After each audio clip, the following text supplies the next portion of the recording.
On avait dit les poumons, c'est chouette, mais rapidement. Euh, Ça, c'était du coup ce que je racontais sur les poumons, qui sont des très bonnes des surfaces qui sont très proches d'être un volume dans la vie courante. Les, les applications des fractales, du coup, il y en a vraiment pas mal où c'est pas forcément des choses. Enfin, les fractales ne sont pas forcément au cœur de certains domaines, mais en fait, on a plusieurs phénomènes qui sont que dès que on veut étudier des phénomènes qui ont une nature chaotique, en fait, le graphe de la plupart des fonctions qui sont chaotiques euh, est, euh, est fractal. Parce que justement, si on se déplace un petit peu, on a des grosses différences. Ça revient un peu à l'hypothèse de non-dérivabilité. Euh, en fait, pendant toute la présentation, j'avais beaucoup parlé de fractales qui étaient déterministes, du style le flocon de Von Core, l'ensemble de Cantor qu'on construit étape par étape, et il n'y a aucun processus probabiliste. Mais dans la nature, en fait, souvent, c'est les processus probabilistes qui se passent. Par exemple, la création de montagnes. euh, Enfin, je veux dire, il y a la façon, par exemple, dont les montagnes sont creusées par des rivières. Ça dépend de où tombe la pluie, de par où passent les cours d'eau, les cailloux qui peuvent tomber au milieu de la rivière et du coup complètement dévier et du coup éroder une autre partie de la montagne. Et tout ça à plusieurs échelles. Il y a le fleuve qui va creuser la vallée principale, et puis il y a les petits cours d'eau qui arrivent dans le fleuve qui creusent les vallées secondaires. Et dans ces cours d'eau-là, il y a aussi d'autres petits ruisseaux qui se jettent et qui creusent un peu la montagne. Et donc on a souvent ce côté qui n'est pas probabiliste. L'exemple classique de fractal non probabiliste, c'est le mouvement brownien. Euh, Probablement parce que c'est Einstein qui en a parlé beaucoup et que Einstein, quand il parle, on l'écoute. Euh, mais, euh, mais comme dit, les montagnes, les cours d'eau, etc., c'est des exemples très utilisés, beaucoup dans le monde de l'informatique. Pour, par exemple, faire des scènes de films. J'étais passé assez rapidement là-dessus. Mais si on regarde un peu, par exemple, le relief des montagnes, ça nous fait vachement penser à, par exemple, la fonction de Weierstrass, où on a plein de petits pics et de pics sur les pics, etc.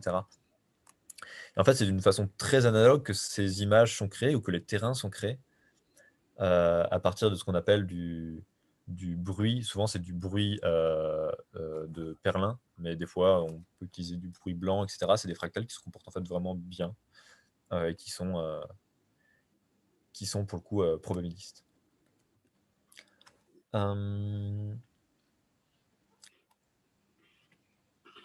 En physique, je m'y connais pas trop. Mais quelque chose d'assez remarquable, c'est que le mouvement brownien, si on prend son. Donc, le mouvement brownien, c'est quoi? C'est la trajectoire que fait par exemple une petite particule dans un bol d'eau. Elle va se cogner contre toutes les molécules d'eau et elle va décrire un mouvement qui est assez aléatoire, quoi. Euh, je peux vous montrer à quoi ça ressemble. Brownien. Hop. Nice. Je veux pas des montres. Je veux des choses plutôt comme ça. Voilà. Là, on a des jolies couleurs. Mais là, il faut imaginer que c'est juste une petite particule qui s'est déplacée de façon très chaotique, en fait. Euh, Tchouk, tchouk, tchouk. Ah, les finances. Euh, et en fait, il y a plusieurs choses qu'on peut regarder. Je voulais pas cliquer. Plusieurs choses qu'on peut remarquer, c'est en termes de dimension, vu qu'on parlait de dimension la dernière fois, le bord, euh, le bord du mouvement brownien. On parle généralement du mouvement brownien parce qu'en fait, même si c'est une courbe aléatoire et que du coup il y en a plein, en fait elles ont toutes un peu la même forme et les mêmes caractéristiques, donc on dit généralement le mouvement brownien. Euh, il a une dimension de, il me semble, 1,5, toujours. Euh, Loris, Connaissez-vous le lien entre l'ensemble de Mandelbrot et le diagramme de bifurcation? Oui, je le connais. Il me semble d'ailleurs que sur la page Wikipédia, il y a une très bonne illustration de ça.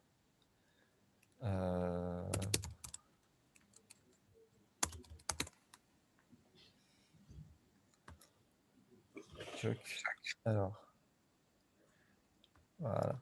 Ok.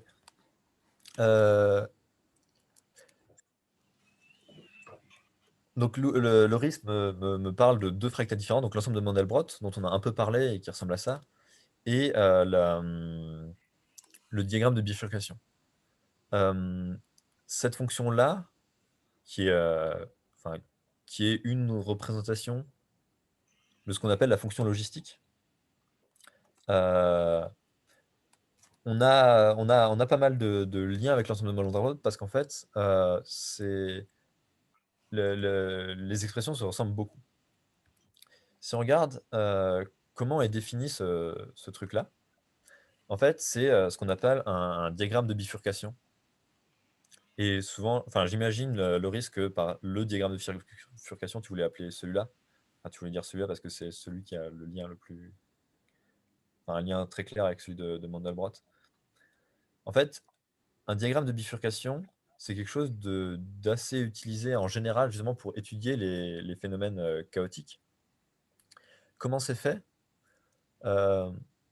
Ici, c'est celui donc de la fonction logistique. La fonction logistique, c'est quelque chose qui est décrit de façon très simple, un peu comme l'ensemble de Mandelbrot. On part d'un x0, peu importe le x0, on se fixe un r, et ensuite on applique tout le temps r fois x fois 1 moins x. Ça a l'air un peu random, mais ça représente pas mal de choses. Ça peut représenter par exemple l'évolution d'une population, ou par exemple xn plus 1, ce serait le nombre d'individus à l'étape n plus 1, et donc xn à l'étape n, et le nombre d'individus, il est à la fois proportionnel au nombre d'individus avant, et il peut être aussi proportionnel à... s'il y a des limites, par exemple, il y a des ressources qui sont limitées, plus on a d'individus, plus ça va être difficile de se reproduire aussi, parce qu'il n'y a pas assez de nourriture ou pas assez d'espace, etc. Et donc, si on regarde des valeurs qui sont normalisées, mettons entre 0 et 1, on n'a qu'à dire que c'est un milliard de choses, où 1, ce serait le maximum d'individus possible en prenant en compte les limites, quoi. Et donc, on peut supposer qu'on est proportionnel aussi à 1 moins x. Et donc, R, ce serait juste notre coefficient de proportionnalité. Et ce qu'on obtient, c'est du coup quelque chose de... une suite qui, en fait, exhibe un certain comportement chaotique. C'est-à-dire que si on part avec des valeurs de x de départ qui sont un peu différentes, on obtient des choses qui sont très différentes. Comment on fait pour la représenter, généralement, cette suite logistique? On le fait avec un diagramme de bifurcation. Un diagramme de bifurcation, l'idée, c'est de répondre à la question à quoi cette suite qu'on avait ressemble quand on fait tendre n vers l'infini. Et donc l'idée, c'est que pour les points, pour les x qui sont ici, là, donc entre... j'imagine que c'est la même échelle, donc qu'on est à 1 quart jusqu'à moins 0,75. Voilà. La suite, elle converge. Et donc tu représentes juste un point, parce qu'à l'infini, elle tend vers ce point-là, donc on peut la résumer par ça. Ici, là, la suite, quand on est par exemple en moins 1, pardon, la suite, elle tend vers deux valeurs. Je pense qu'il y a un rescaling qui est fait d'une façon ou d'une autre, mais la suite, elle tend vers deux valeurs. Donc elle oscille en fait entre deux valeurs à la limite. Et donc on représente deux valeurs. Là, il se trouve qu'elle oscille entre 4, donc on peut dessiner ça, etc. Et en fait, on se rend compte qu'après, elle oscille entre 8, après entre 16, 32, 64, etc. Qu'à un moment, ça explose et puis que ça, ça reconverge vers juste une seule valeur, puis 2, puis 4, etc. Donc c'est un comportement qui est assez intéressant. Ce graphique, nous permet de voir plusieurs choses. On a notamment ces points-là, qui sont justement, qui donnent son nom au graphique, qui sont les points de bifurcation. Parce que si on se balade sur le chemin, il y a deux branches, quoi. Ici, c'est un point critique en un sens, qui est la limite entre la convergence et l'alternance entre deux points. On a des points qui sont encore plus critiques parce qu'ils sont la limite entre l'oscillation entre une quantité arbitrairement grande de points et la convergence, à nouveau, ici. Pareil ici, là. Et en fait, il y a des liens avec l'ensemble de Mandelbrot juste parce que les deux sont des fonctions quadratiques. Et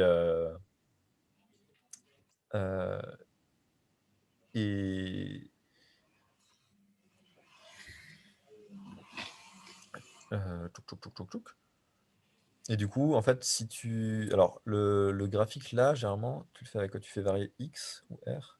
Je sais plus.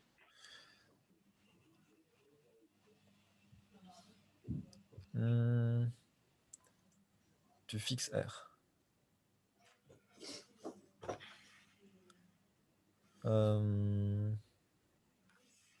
Ouais, tu fixes... Non, tu fixes X0, ok. Tu fixes X0 et tu regardes ce qui se passe pour la suite. Et il me semble que le lien n'est pas beaucoup plus complexe que sur la droite réelle. En fait, du coup, ça se comporte de la même façon que, que la fonction logistique. Un truc qui est très remarquable et qui me fait... Enfin, que je trouve assez incroyable avec la fonction logistique, c'est que là, on a... En fait, ce qu'on essaie de faire, c'est d'évaluer l'évolution d'une population de façon discrète. C'est-à-dire, cette année-là, il y a tant de personnes, l'année prochaine, il y en aura tant, etc. etc. Ce qui est vraiment une plutôt bonne façon de faire des estimations, surtout quand en fait, on ne peut pas faire d'intégrale. Il se trouve que cette équation différentielle, si on met... si on la remplace par ça nous donne quoi? Ça nous donne... on ferait... Pour avoir la dérivée qui apparaît, on ferait xn plus 1 moins xn. Et donc on ferait un moins xn de l'autre côté. Ça nous donne une équation, elle doit être juste après en fait, qu'on sait parfaitement intégrer. Non, allez où? Où es-tu? Bonsoir. RIP. Hein.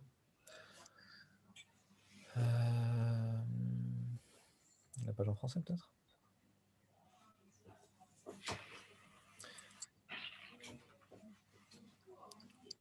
Bon, faudra me... Ils en parlent pas là-dessus, ou alors faudrait lire plus en détail la page. Mais ça, c'est une équation qu'on sait résoudre. Si, logistic equation. J'imagine. Voilà. Et si on... Donc ça, c'est la traduction en termes d'équation différentielle, cas de Alice. Et elle est même ordinaire. On sait la résoudre par des techniques que je n'évoquerai pas, parce que je ne les connais pas. Et ça nous donne exponentielle de x sur exponentielle de x plus c. Quelque chose qui, du coup, est déjà complètement lisse. On a une image? On n'a pas d'image? Si, on a une image. Ça ressemble à ça. Complètement lisse, c'est infini, tout ce que tu veux, on a toutes les propriétés qui nous intéressent. D'un autre côté, si on le fait avec la version discrète, où en fait, calculer xn plus 1 à partir de xn, ça correspond à faire une intégration avec le schéma de l'air. En fait, tu rajoutes juste la différence à chaque fois. Ça nous donne un procédé qui est complètement chaotique. Et ça nous apprend plusieurs choses. Ça nous apprend déjà qu'il faut faire vachement attention si on veut discrétiser des phénomènes, parce qu'un phénomène qui, de façon continue, se porte potentiellement très bien, de façon discrète, il peut devenir complètement chaotique. Faut faire attention quand on calcule des intégrales de cette façon-là, pour la même raison. Et ça nous donne aussi des choses, des informations sur, l'évolution des populations en elles-mêmes. C'est-à-dire que si par exemple, l'évolution des populations se fait de façon très discrète, c'est-à-dire qu'il y a une période de reproduction, c'est par exemple, au début du printemps, la première semaine de printemps, c'est la période de reproduction. On a un comportement qui est vachement discret, et donc qui suit plutôt une évolution comme celle-là. Alors que si on a, une population qui se reproduit tout au long de l'année, mettons par exemple, des humains, hem, on va avoir quelque chose qui est beaucoup plus stable, et c'est assez intéressant comme comportement, je trouve. Voilà. Pourriez-vous introduire les parties connues de l'ensemble de Mandelbrot? Exemple, la vallée des éléphants. Oui, je peux. N'hésitez vraiment pas à demander, ce qui vous éclate. Je sais toujours pas écrire.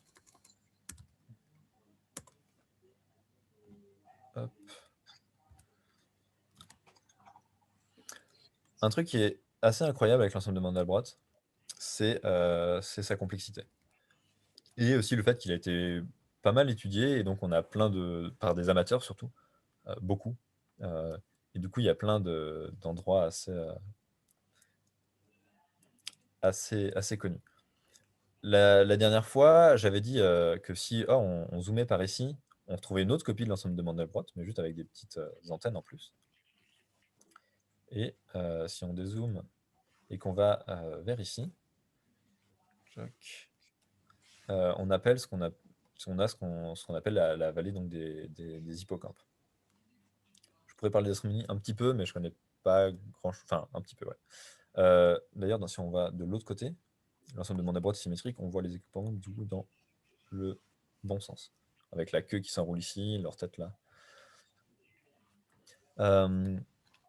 Ce qui est assez remarquable du coup, c'est donc que bon, déjà on peut zoomer, on peut retrouver alors d'autres petits ensembles de Mandelbrot, ceux-là ils sont un peu déformés, ils n'ont pas tous forcément la même tête.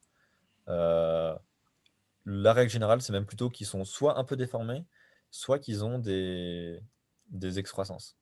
Si on regarde par exemple ici, à gauche, là donc on a des doubles spirales. Si on zoome à un endroit, alors bon, déjà on se rend compte que ces doubles spirales sont composées de doubles spirales, ce qui est déjà assez stylé. Mais on peut trouver par exemple des petits ensembles de Mandelbrot. Hop. Alors là, c'est juste qu'il faut faire plus d'itérations. En fait, ce qu'il y a, c'est que quand on calcule l'ensemble de Mandelbrot, on ne prend pas la suite complexe en entier parce qu'il y a une infinité de termes. Donc on s'arrête au bout d'un moment en informatique. Et donc ce moment, si tu es si trop bas, tu n'as pas les détails. Et donc cet ensemble de Mandelbrot, il a des écroissances qui sont en double spirale. Si on zoome sur le bord, c'est des doubles spirales. Euh, et c'est assez remarquable que si on... Donc par exemple, alors je vais essayer de dézoomer. Là, il y a un petit Mandelbrot ici aussi. Il se trouve qu'il est dans l'antenne de celui-là. Et du coup, il a des excroissances en antenne, ici, là. C'est difficile de les voir un peu parce qu'il y a beaucoup de détails. Mais donc, il a des excroissances en antenne. Je vais augmenter un peu le nombre d'étapes. Et sur ces excroissances en antenne, en fait, il a des petites excroissances en double spirale. Et en fait, il y a cette propriété que quand on zoome à un endroit, en fait, on garde les macro-propriétés en un sens. Ou donc, si on avait zoomé sur un petit Mandelbrot là-dedans, qui avait par exemple dans un endroit où il est dans un endroit où il a, je sais pas, sur des triples spirales, par exemple, il aurait comme excroissance des triples spirales avec dessus des antennes, avec dessus des doubles spirales. La vallée des éléphants, elle est à côté, elle est ici. J'imagine que ça, c'est leur trompe. Et est-ce que si on change de couleur, là, on va peut-être pas du changer de couleur.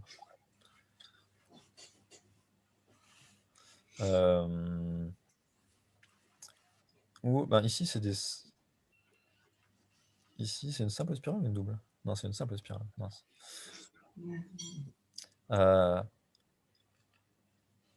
Je pourrais vraiment passer pas mal de temps là-dessus, mais je trouve qu'il y a des très bonnes vidéos de gens qui parlent de ça.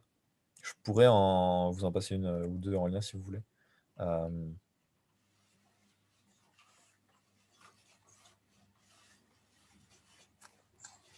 Là, c'est mon ordinateur qui va commencer à dire fais-moi moins de calculs, s'il te plaît.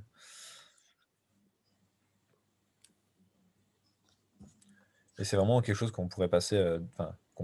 C'est pas qu'on pourrait, c'est qu'on peut passer et il arrive qu'on passe des heures à parler dessus et juste à regarder les images. Et faites attention, faites pas forcément ça à la maison sans conseil d'un professionnel. Ça peut vous coûter des points à l'examen d'analyse, simplement parce que c'est un nom technique qui s'appelle la procrastination. C'est quelque chose dans laquelle on peut très facilement tomber en regardant ça. Est-ce que tu pourras parler d'astronomie?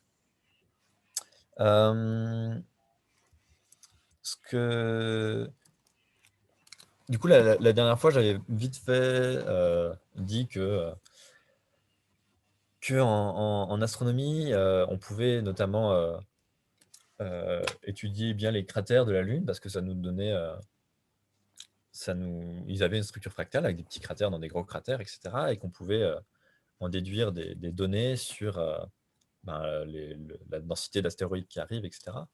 Une autre chose qui est intéressante, c'est de comparer ça entre les différents satellites, par exemple, entre les différentes planètes. Regardez comment ça se passe, par exemple, pour les 258 000 satellites de Jupiter. Le chiffre n'est pas exact, mais. Et du coup, les classer de cette façon-là, ça nous donne des informations sur, sur les dates, sur la densité de satellites qu'il y avait au fur et à mesure du temps, etc. L'autre point, c'était sur la structure de l'univers. Il y a une théorie qui est la théorie de l'univers fractal, qui décrit en fait principalement comment l'univers se comporte à grande échelle. Alors il y en a d'autres à petites échelles, mais elles sont moins validées. Mais en fait, on peut voir que l'univers à grande échelle, donc on parle de mégaparsecs, des choses comme ça, il a une structure qui est assez homogène. C'est-à-dire que, en fait, sur 6 niveaux de grandeur, la structure est à peu près la même. Entre les galaxies, les amas de galaxies, les giga-amas de galaxies, je ne sais plus ce que c'était le nom exact, les super-amas, etc. Et en fait, ça nous permet d'avoir du coup étudier ça avec la notion de fractal, ça permet d'avoir une mesure du nombre d'étoiles, ou du nombre de galaxies plutôt, parce qu'on n'est pas à l'échelle des étoiles, mais du nombre de galaxies. Et il se trouve que cette mesure-là, elle correspond avec les données empiriques de Hubble, où on a juste compté les galaxies, enfin compté les points lumineux sur ces images. Ce qui fait donc un argument supplémentaire en faveur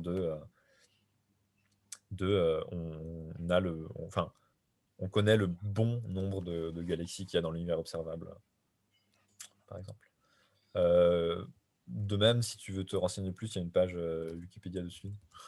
Wikipédia est vraiment très fourni là-dedans. Et puis, dès que tu veux un peu plus de détails, plus que la surface, tu passes dans Google Scholar et tu trouves des papiers là-dessus.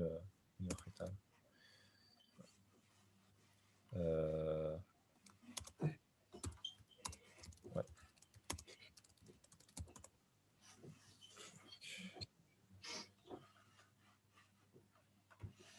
vas-y, fais pas semblant. J'étais sur la page juste avant.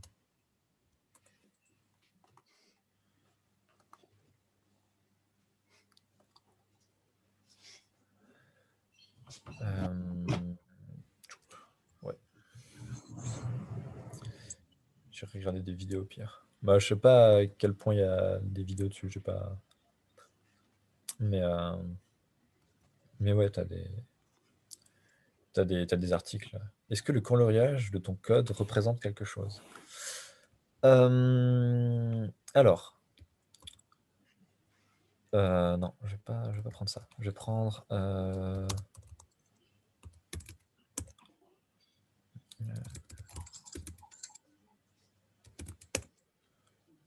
Hop, j'espère juste qu'il Ok. Ok. Du coup, ce qu'il y avait avant, c'était pas mon code. C'était un logiciel qui s'appelle Chaos X, XAOS, que vous pouvez installer, qui est très intuitif. Il faut clic gauche pour zoomer, clic droit pour dézoomer. Et le coloriage correspond à... S'il te plaît. Ah bah nice.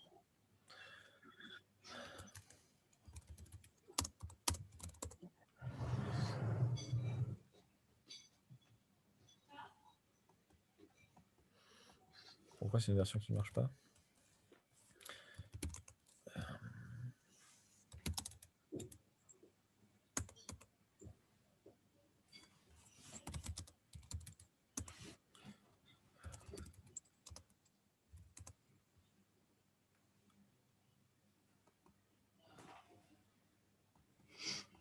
Bon, c'est un peu relou.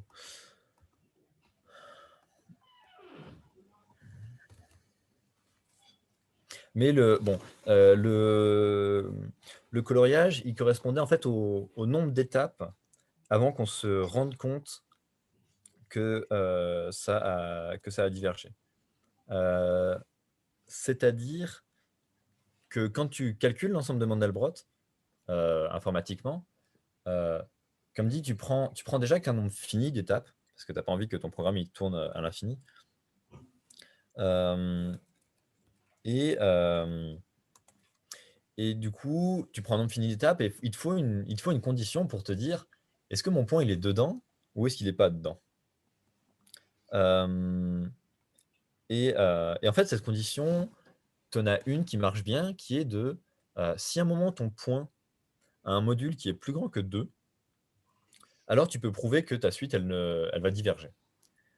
Et en fait, l'ensemble de Mandelbrot, tu peux le voir comme étant l'ensemble des points dont la suite est toujours avec un module plus petit que 2. Ça correspond en fait à être toujours borné. Et en fait, si tu as un module plus grand que 2, tu n'es pas toujours borné. Maintenant, il y a différentes façons de colorier. Et là, ça me met un peu parce que du coup, j'ai fait un magnifique logiciel qui permet d'explorer et de surtout générer de choix d'images. Mais visiblement, le bouton de coloration ne marche plus. Je l'avais fixé juste avant, mais dommage.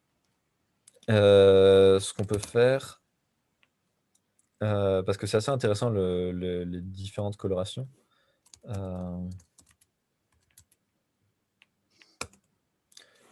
Du coup, il y a la coloration la plus simple. Est-ce que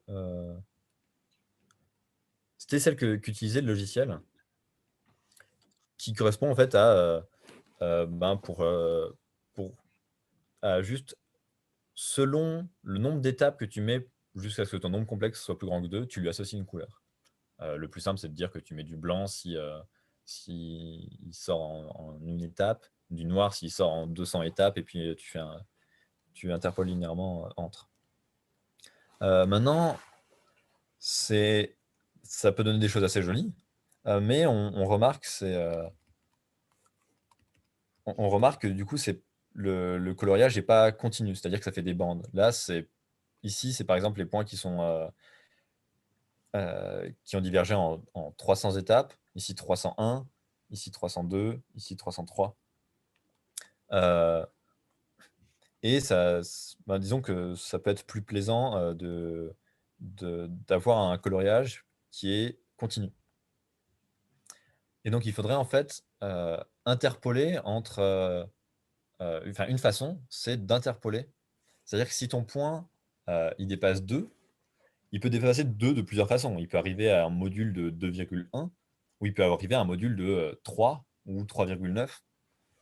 Vu qu'il avait un module plus petit que 2 avant, en fait, son module, une fois qu'il a dépassé, il est compris entre 2 et 4. Et donc, en fait, tu peux interpoler selon ça, et ça te fait un coloriage qui est du coup lisse, comme celui-là, mention, on voit pas trop. Pas celui-là. Ouais, comme celui-là, par exemple. Donc, du coup, on voit pas les différentes, les différences parce que on a pris une fonction de coloriage qui est continue. Après, il y a plein d'autres façons de colorier, notamment celle-là, qui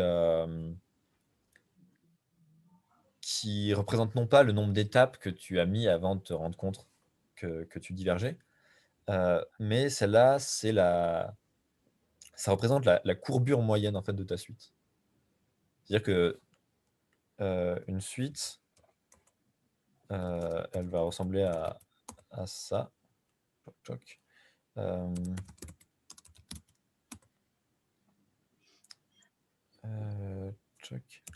Si je prends un point, les suites ici, par exemple, elles convergent. Et on peut... Enfin, ça fait des angles, quoi, et on peut calculer en fait la courbure. Tu regardes à quel point... tu regardes l'angle moyen, en gros. Ici, ça aussi, on pourrait y passer quelques temps. Ça fait d'autres... ça fait plein de patterns intéressants. J'aurais plein de trucs à dire dessus. Notamment le fait qu'ici, ça en fasse 5, là 3, et au milieu, ça fait un polygone à 8 trucs. 5 plus 3 à 8. Et voilà. Il y a d'autres façons. L'idée, c'est juste que pour chaque point, tu obtiens cette suite de complexes, cette suite tronquée. Et la question, c'est comment je fais pour lui associer une couleur. En fait, généralement, ce qui se passe, c'est que le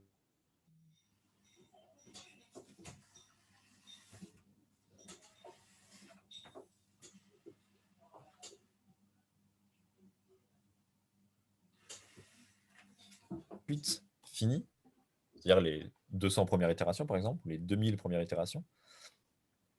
Et ensuite, cette suite-là, pour faut en extraire une seule information. Parce que tu veux l'encoder en une couleur. Et donc, ce que tu fais, c'est que tu prends une fonction f qui va donc de tes suites finies vers R. Et cette fonction-là, elle peut encoder un peu n'importe quelle information. Que ce soit le premier terme qui a divergé, que ce soit par exemple la position moyenne, ou que ce soit l'angle, que ce soit une fonction un peu random avec des sinus dedans qui donnent des choses jolies. Il y a énormément de façons d'avoir des fonctions intéressantes de C puissance n vers R. Et ensuite, une fois que tu as vers R, en fait, tu appliques juste un gradient. Et donc, oui, ça représente généralement quelque chose. Ça représente une certaine information que tu as décidé d'encoder avec F. Ça, c'est aussi la courbure moyenne. Ça, c'est juste le nombre d'échappements.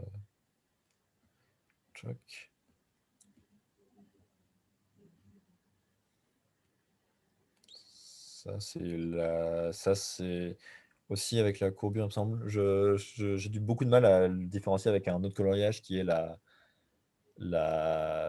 un qui est fait avec l'inégalité triangulaire, où tu regardes en fait à en moyenne à quel point l'inégalité triangulaire est une inégalité ou une égalité.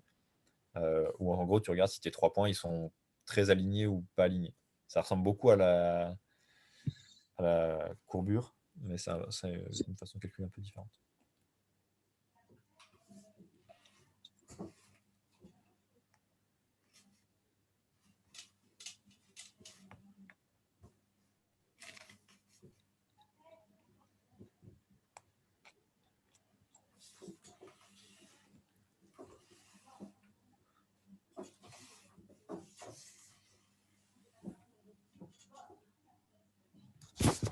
Voilà, ça c'est une autre façon de. C'est ce qu'on appelle le stride coloring, qui correspond à pas une information très claire. Tu fais une moyenne avec justement des sinus. Euh, et il se trouve que ça donne un truc qui est souvent très joli avec des stries. Voilà. Là, moi, je vois vraiment des papyrus sous le soleil d'Égypte. Ça suscite beaucoup l'imagination, je trouve. Est-ce qu'il y a d'autres questions, d'autres choses qui vous intéressent en particulier? Tu as déjà essayé de trouver ton propre coloriage? Oui, avec plus ou moins de succès. Euh, euh, En fait, il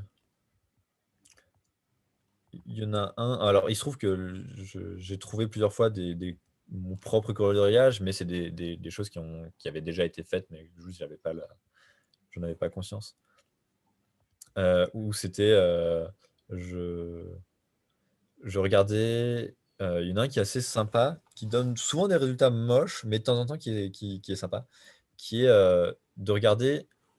Donc, on a une suite de nombres complexes. Ces nombres complexes, ils ont un angle, et je regarde son angle moyen.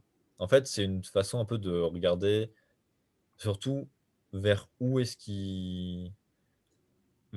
que la suite va converger quand elle converge. Et quand elle converge pas, ben ça dépend. Et ça donne quelque chose qui est du coup qui n'était pas continu du tout. Euh,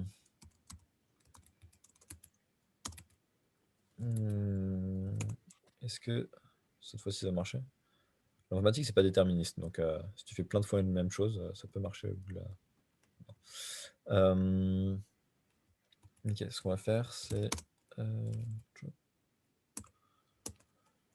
c'est pas ça que je vais faire, je vais faire une image.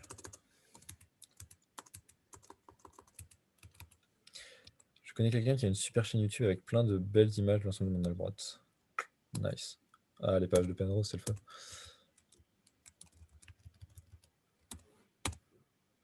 Angle.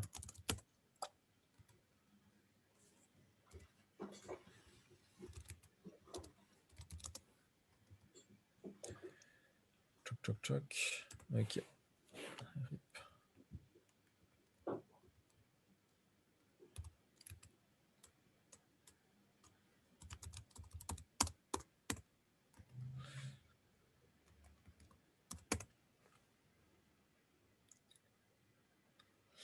Euh,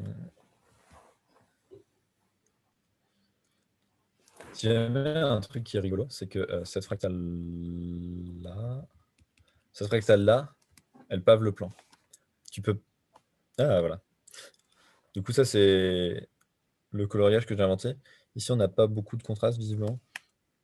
Euh, mais ça donne ça met l'emphase vachement sur les espaces qui sont à l'extérieur de l'ensemble de mon aile droite. Et ça donne des choses assez rigolotes. Un truc qui aurait pu être très intéressant, c'est de colorier différemment ici l'intérieur. Ici, on ne le voit pas trop. Je pense que sur la vidéo, on doit le voir encore moins. Mais on a un ensemble de aile droite.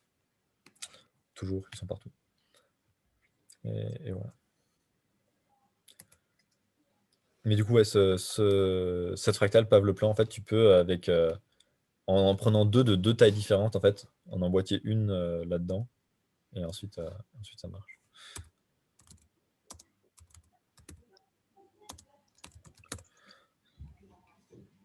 Hop. Une jolie petite image. Voilà, ici. Voilà. Du coup, on a même des fractales qui pavent le plan. Hein. C'est pas magnifique.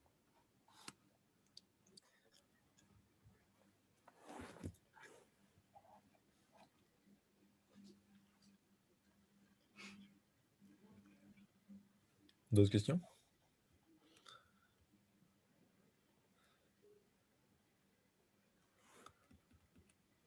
Bon, en vrai, il est 13h, donc on peut aller manger. Enfin, moi, je peux aller manger. Vous, j'imagine que vous êtes déjà en pratique pas mal mangé. Il y a un domaine très connu en rapport avec la fractale, c'est le domaine de la finance. Euh, c'est le domaine de la finance, où en fait, c'est d'ailleurs une des thèses principales de Mandelbrot. qui critiquait est-ce que la courbe du dragon pave le plan. Bah, ce qu'il y a, c'est que il me semble que la courbe du dragon, juste, c'est juste le bord d'un truc. Est-ce qu'on peut la remplir et paver le plan? Je pense que non. Dragon curve, je pense que non.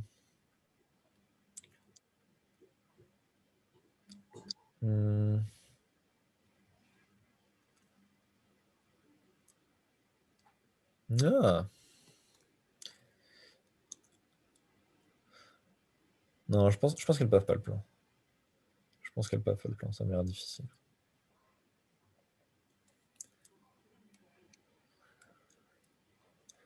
Si tu en...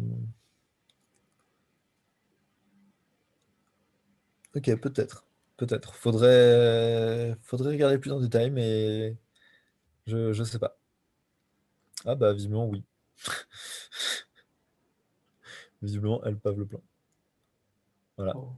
t'as ta réponse. Merci de m'avoir évité de parler de finance. Même si c'est en vrai assez intéressant. Joli.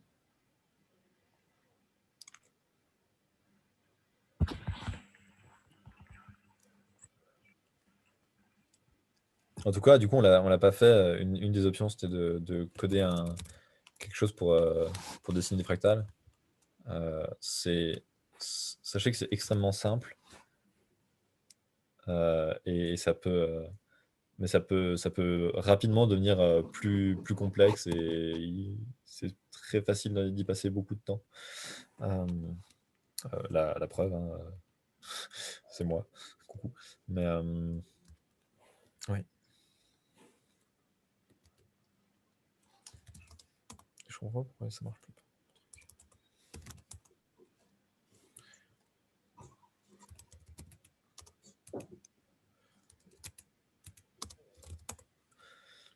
T'as combien de lignes dans ton code? Alors dans celui-là, il y en a pas mal.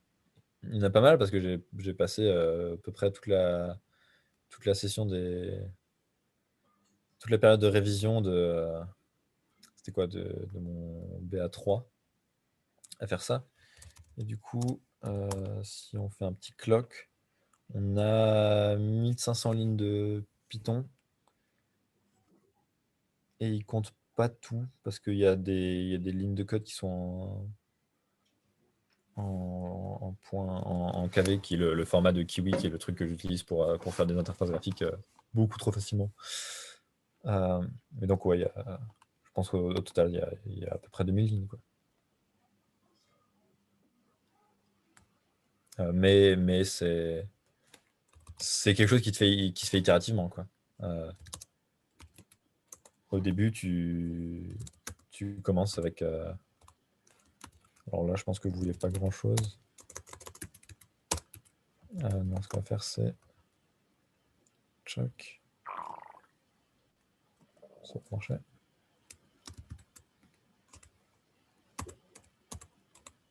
Ok. Ouais. Ouais, je sais pas si vous voyez bien.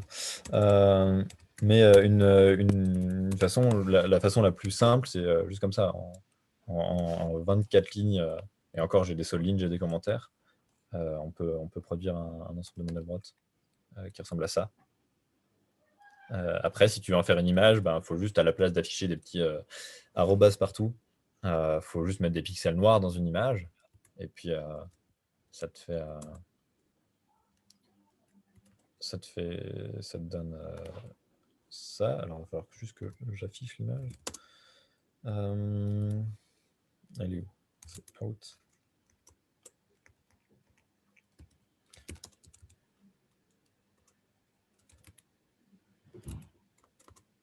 Ouais. Bon. Et ça te donne ça. Et ça, c'est en pas plus de lignes de code. Il a juste fallu comprendre comment faire une image et comment mettre des pixels dans une image. Mais une fois que tu fais ça, en fait, il n'y a pas grand-chose à savoir.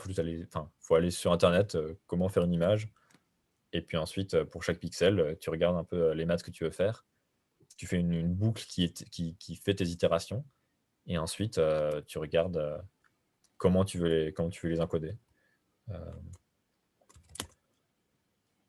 Ça, du coup, là, le code, il fait 30 lignes, mais pareil, avec des commentaires, des seules lignes. Et puis ensuite, itérativement, tu peux te dire, ah ben, je rajoute un gradient. Comment on fait un gradient? Il faut une couleur de départ, une couleur d'arrivée, et j'ai besoin de savoir combien de couleurs je fais.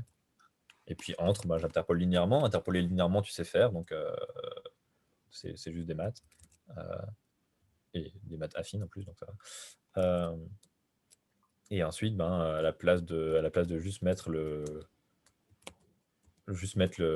oui ou non t'es dedans, tu mets la ième couleur de ton gradient. Et puis ensuite, tu dis nice, j'ai envie de zoomer. Donc je vais, au lieu de regarder par défaut les points qui sont là, je vais regarder à un autre endroit. Donc faut que je trouve une autre façon de dire quel est mon point du milieu et comment je trouve les coordonnées, comment je convertis mes pixels en nombres complexes. Et puis donc tu vas faire ça, et puis tu auras un système pour zoomer. Et puis après, tu peux te dire très bien, j'ai envie de faire des gradients avec plusieurs couleurs, mais ça, tu sais déjà faire en fait. Parce que tu sais faire un gradient avec une couleur, avec deux couleurs, tu fais les deux couleurs d'après, tu les combines, et ça te fait un gradient avec 3 couleurs. Et puis, c'est très itératif en fait. Et le seul truc important, vraiment, c'est un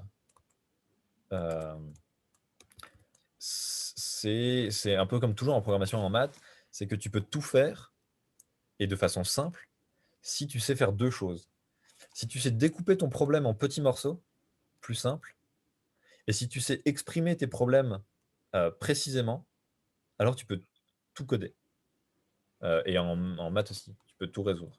Il faut juste savoir découper et c'est beaucoup plus vrai en programmation, ceci dit, qu'en maths. Mais si tu arrives vraiment à découper tes tâches en plus petites tâches et que tu arrives à décrire précisément tes tâches, tu peux vraiment tout faire.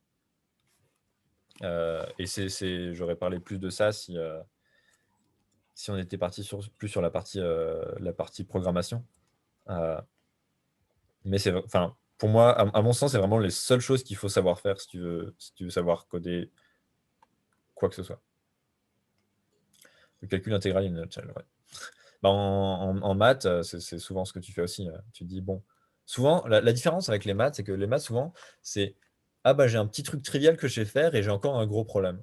Et du coup, tu fais des coupes qui sont plus une partie triviale, une partie grosse, du style, je mets tout au même dénominateur, ça c'est la partie triviale, je sais faire, et j'ai la partie, ok, j'ai une autre intégrale, mais qui m'a l'air plus simple, ou j'ai un autre problème, et voilà. En informatique, ça va plus souvent être, tu vas plus souvent couper en parts plus égales, ou en plus de parts que deux, du style, pour dessiner une image de l'ensemble de Mandelbrot, il faut savoir ce que c'est une image, euh, mais donc tu vas avoir besoin de créer une image, calculer les n premiers termes de ta suite, mettre de la couleur dans une image, sauvegarder l'image. Donc tu auras 4 étapes. Chacune des étapes est assez facile. Tu peux la split en autres si elles ne sont pas claires. Et voilà.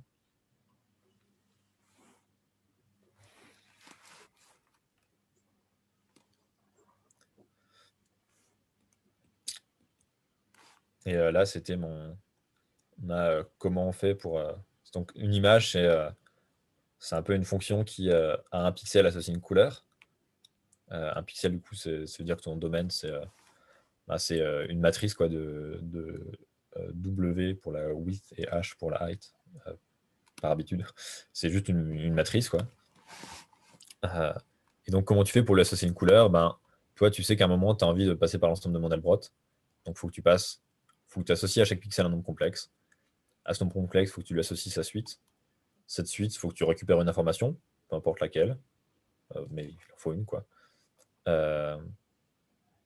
Ensuite, tu normalises tes valeurs parce que souvent, c'est ça qui se passe. Tes gradients, c'est facile de les faire sur 0,1.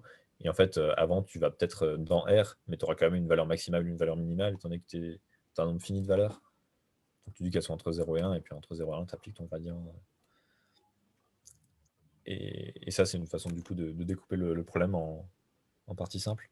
Il y a cette partie F qui est potentiellement encore découpable en autre partie simple, parce que il y a des coloriages qui sont pas forcément faciles à implémenter.